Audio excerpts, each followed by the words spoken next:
do you work for and what do you do?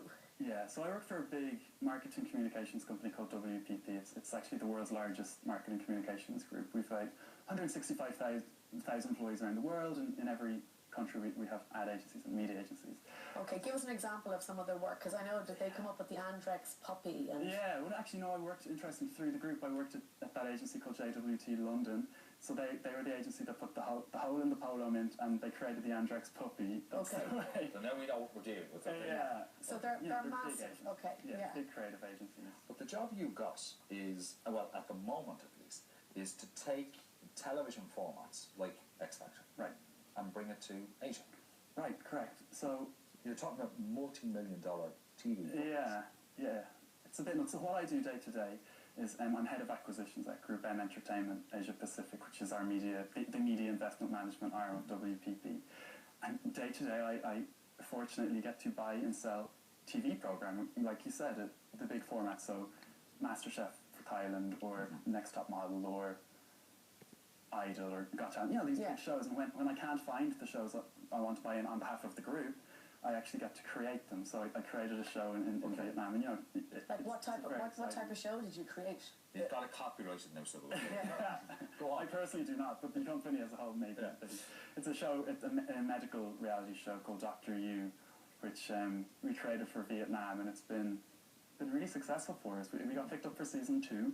We're now looking to export that as a format ourselves to China and India and some other markets. So it's going well, yeah. It's a fantastic, fun job, and one I imagine was pretty hard to get. But you made sure that they knew who you were when you went for that interview. What did you do? So when I graduated, I moved to New York City, and I was working in a television magazine. But I spotted WPP and a career development program called the WPP Fellowship, and it was my dream job. But I also knew that it was 2,000 other people's dream job.